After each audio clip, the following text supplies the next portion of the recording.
Hi guys, welcome back to another exciting video with Blessing.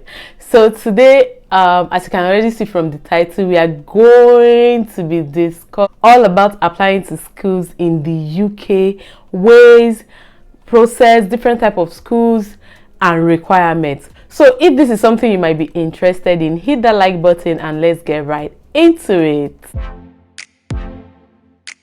Hi guys, my name is Blessing and I recently moved to the UK from Nigeria, and I have been documenting my processes, settling in and everything about living in the UK. And this month we are discussing extensively on student visas. So in today's episode, as I already told you guys, we will be discussing all the requirements to apply to UK universities. A quick disclaimer, I'm not an agent, I'm not an immigration officer, neither do I give people visa or anything. I don't even recommend agents or anything to anybody. I'm just saying all these things based on my own experience and the things I have to do to get to this point. Okay, now that is out of the way, let's go to looking for universities in the UK. First thing first, you have to decide if this is really what you want to do. I know this is not part of what I've written down, but you need to decide if this is really what you want to do, or are you doing it based on you see other people doing it. Is this something you want to do really? Because there are different ways you can migrate to the UK that is not the study route, which you can always try. Because if you're doing the study route based on that is the easiest thing to do, is the easiest way to go in, what about the school? Because you need to still go to the school. I myself, for example, I wanted to do a master's degree in Lagos Business School because I had studied theatre art in my first degree, and I've been into business right since after school. Everywhere I've worked and everything I've been business related, which made me I wanted more, so I wanted to study business, anything business related. I wanted to do MBA in Lagos Business School, but then the relocation then came to my mind. I just felt that I've been doing everything I've been doing all my life in Nigeria. It's time for me to change and like try other things, which is getting my higher education in another country that is not my country. So this was really easy for me to like think of a course that I really wanted to do, and I'm going to do it till the end. Okay, so now that I just wanted to put this out there so you know. So let's go to how to look for universities. So for this process, you can decide to use an agent or not.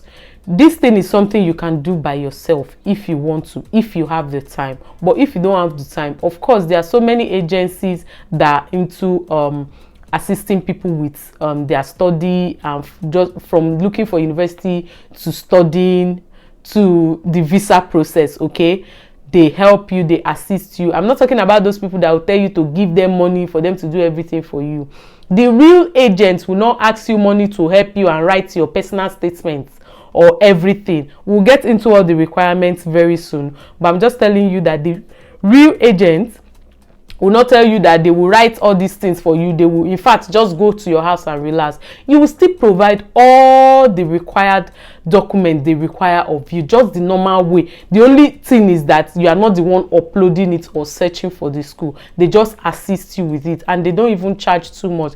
Because I, for one, I used an agent because I'm a very busy person. I don't have the time to keep checking my email and uploading documents and all that. So I had an agent that assisted me with all those things, but all the process I still did it myself. So searching for school, you have to go on Google and look for schools. Now you know the course you want to study. You have to look for schools that offers those things or similar courses that you want to study. So you basically go on Google, type universities in the UK. So many tons of universities will come up with their websites. You just need time to research. Now this process is not something you wake up in a day and say I want to start visa process. No, it takes time. You have to plan ahead and take your time to do the research properly. I didn't just wake up and say I want to study in the UK and I started immediately. No, it took me like over a year or so yeah, it should be like a year or so. I started planning it earlier enough. I went ahead, even though I had contacted my agent and asked her everything I need to know, because she specializes mostly on students visas. So she already told me all the requirements they would require for me. So I had to start gathering all my documents and then doing research on the schools I want. She told me, look for schools and the course you want to do. When you're ready with your documents and everything, let's start, which I did. So that was why I said it's more like I did all my process myself. The only thing was just that I didn't upload those documents myself. So when I went on Google, I searched for schools, so many schools. I searched for the ones that offered MBA and all that. And I had like 3 schools top of my list that I went on their website, read everything about the course I'm going to study in their website, just to know if they meet up with what I really want. So I had to go do my research to do everything, basically everything I need to know about my course and the amount it will cost in different schools, so that I'll be able to compare the one I want. So most of these schools, you will see the one that they have the January, mostly January and September, but some schools and according to some courses have June, I think May or June, this sessions too. So the one I was aiming for as at the time I started my processes was January. So I started way earlier than that. I think I started this thing in June or so, between May and June, but I had already started gathering my documents. Next is the requirements. After you have looked for a school and you're satisfied, you've gotten all the schools you want. Next is requirements. Different schools have their own different requirements, so you have to find out what they require of you as an international student.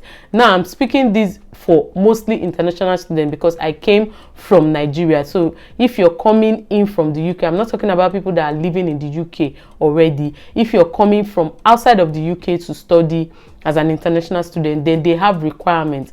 Different schools with their own different course, different requirements. So you have to find out from the 3 schools. I advise you at least get like 3 schools, if not more, that you want to apply to. Then find out their requirements.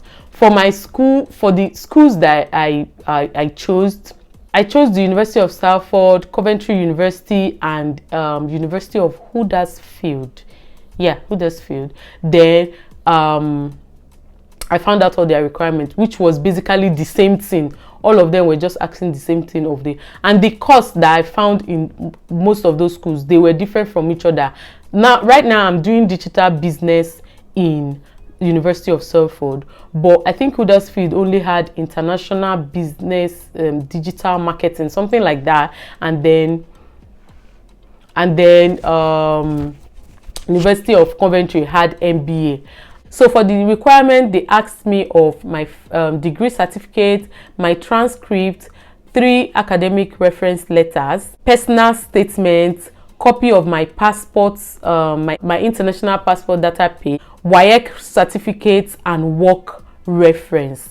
Now they need your degree certificate. I mean the original degree certificate. For me, I did not even know. I'd forgotten that I need to collect my certificate. What I had was my statement of the results, which I at some point, that's what I've been using as my certificate. So I needed to get my certificate from my school. And that's another process. Unless it's a private university in Nigeria, I'm talking about Nigeria now. Unless it's private university, if you have gone to any other school that is public school, you're gonna take it's a process. Let's just put it that way. It's a whole lot of process to get those things. And for some school, they might require you to, your school in your home country, to send the documents direct to them. But most universities in UK, they expect you to upload it yourself. So, and for some schools, they don't want to give you your transcripts in your hand. They want to send it direct. So you have to do some kindness and things to get it. You get what I mean? So it took me like a whole month and week, I think a month and 2 weeks or so, to get my certificate and my transcripts already from my school. Ask me why. I don't know. Just like that. So After I had collected my transcript and my certificate, I collected 3 reference letters from school, which were a letter from my HOD, a letter from exams and record, and a letter from the VC's office. So I got this. If for my school, these letters are readily available, apart from your HOD that will have to now write their own letter with this letter heading. But the exams and record and the visas and the VC's office letter, they are readily available. They just print and give to you. They just ask for your details, your name and everything, and they just print and give to you. So I was able to pay some money. If you know IMSU, Imo State University, that's the school I'm talking about.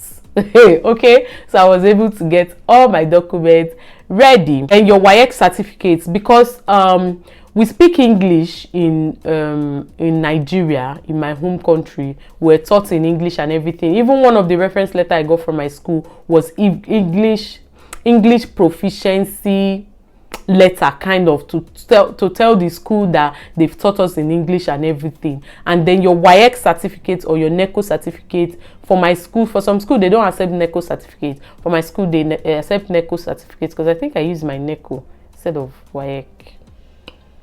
I'm not so sure, but I used my NECO.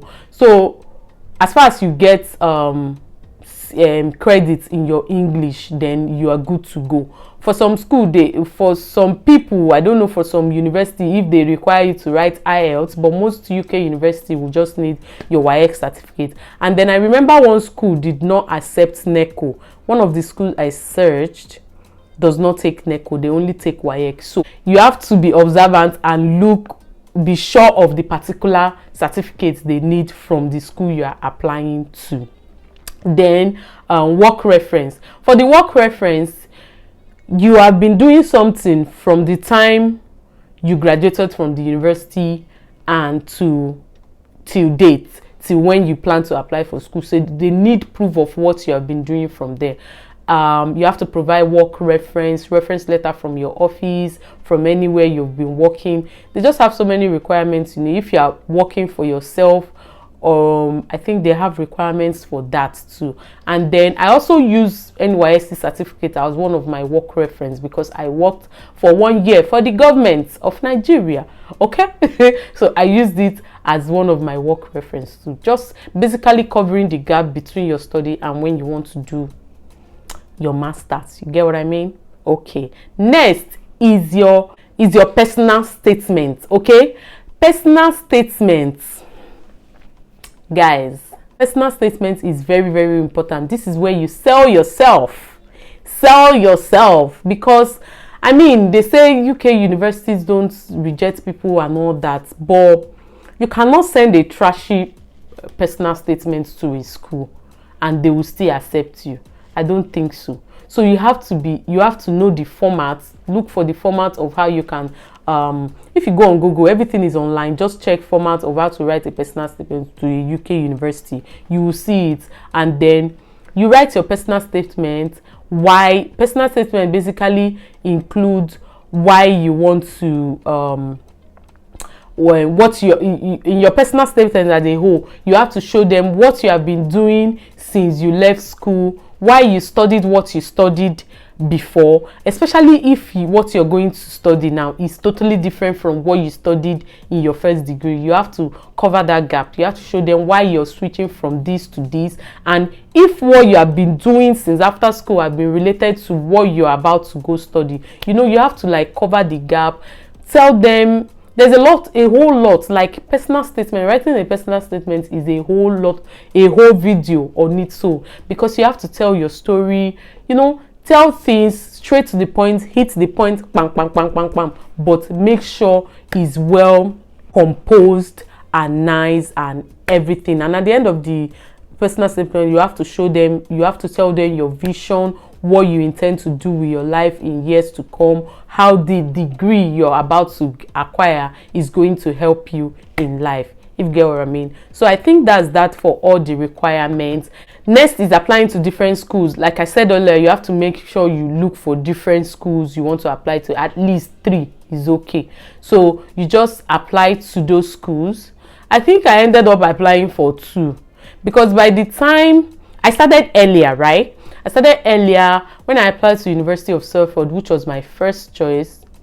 When I applied to the school, they were not attending to, they were only attending to September people then. They were not attending to January people yet, but I submitted way early all my documents. So they acknowledged receipt, but they told me they had not started attending to people. Then I applied to University of Huddersfield.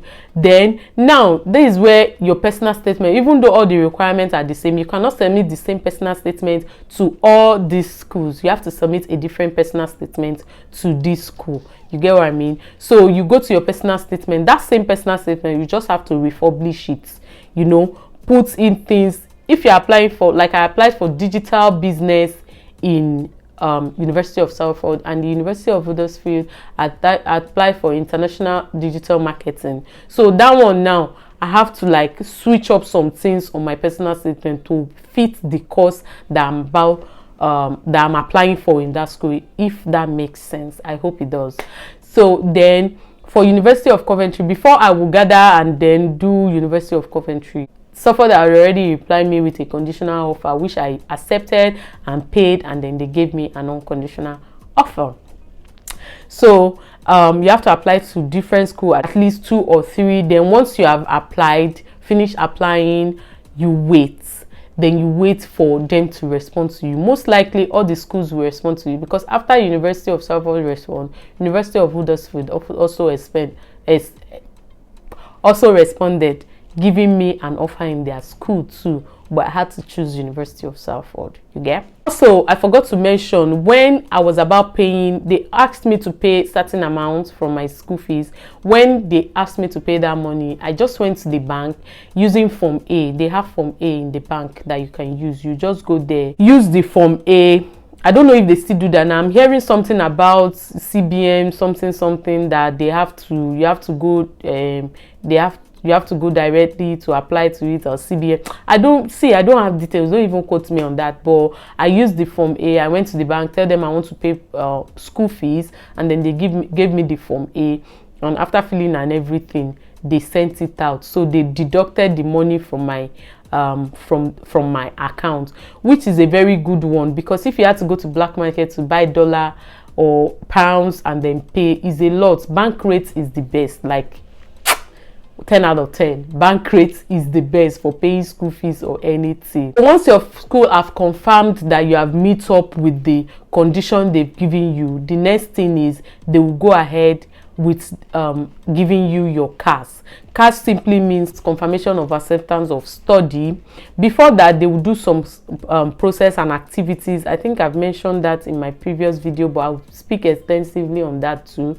They will just send you some things to ask you for more information. There are some forms you will still fill, why you chose the school, so many things you have to fill. They'll send it to you, you fill all those things and send it back to them.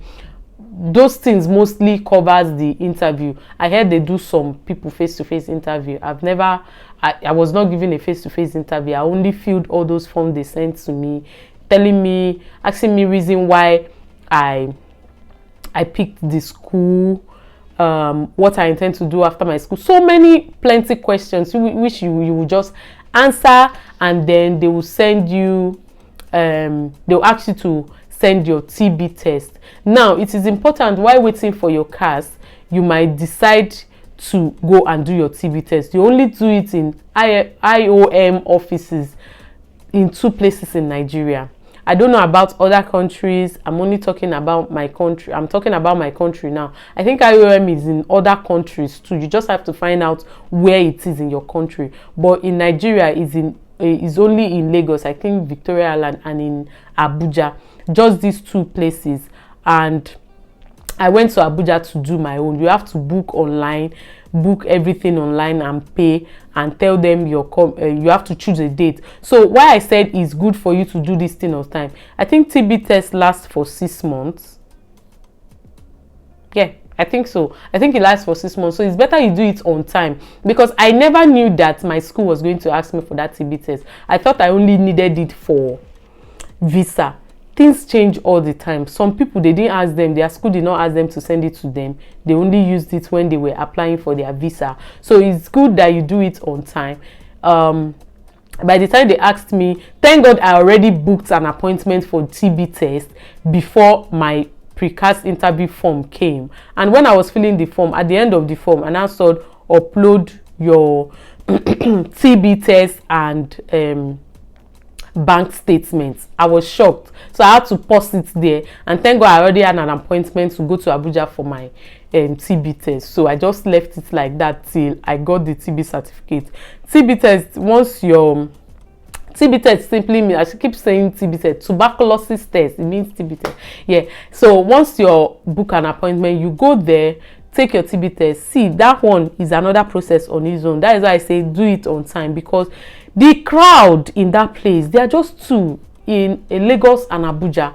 The crowd that is always there, Canadian people that are going to Canada, Australia, different countries come there to do TB test. So they are just one in two in a whole country. So it's a whole lot. It's better you book an appointment on time and then go. Once you finish and there's no issue, you should be able to get your certificate that same day. So I got the certificate that same day, and then before then I'd already put all the money. I'd already done my research, all the money they require for you. As a student, you're required to have a living expense of 9 months. There's certain amount you're required to have in your account for each month as your living expense, apart from your balance school fees. They expect your balance school fees to be in your account, and then your living expense for 9 months. There's a different amount for people living in London, and there's a different amount for people living outside London, because London is more expensive. In my next video, I think I'm going to be discussing about visa requirements, so I'll probably write out all the things on the screen. Once you should have this certain amount of money in your account for the equivalent. They will tell you the amount in pounds, right? But you should have the equivalent in naira. So for you to get this equivalent in naira, you use the Oando rate. It's just simple. You just go to Google and put Oando rates, or is it Oando or Oando? Oando. I will put the link in the description box. Oando money or Oando currency converter or something. Just use Oando rate to convert the total amount you're supposed to have in your account to naira, so that way you know the amount you should have in your account. So I advise, when you're putting that money, you should put extra, maybe just do extra 50k on top, so that in case, just have that money there. So you should have the money in your account for like 28 days. 28 days. You should have had that money in your account for 28 days before sending that statement of account. So that statement of account, I went to my bank and I asked them to print like a month statement of account for me. They printed it and put a stamp on it with the bank letter head. So I just uploaded the 2 forms, and then that was it for my CAS interview. From CAS, is it CAS interview? CAS interview, that's what I'll call it basically. So once you send it to them, the next thing is you wait for your CAS. Once they've done all that, it doesn't take too long. I'm not sure, I can remember how long it took, but I got my CAS. I wasn't in a hurry because I was doing all my things on time, so I still had enough time to do the visa process and everything. So after that, they sent me my CAS, and that was it for everything about school and everything.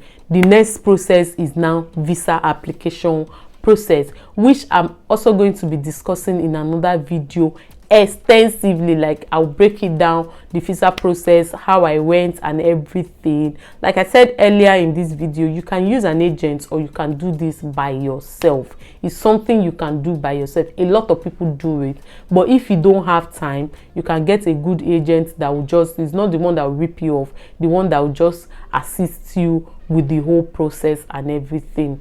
So yeah, I hope you enjoyed watching this video.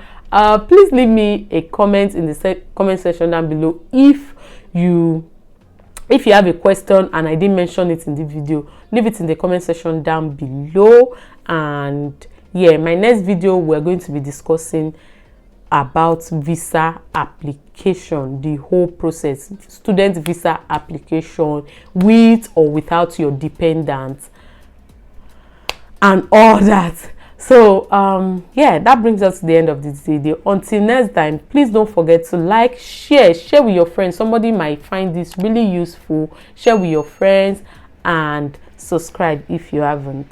So I'll see you guys in my next video. Bye.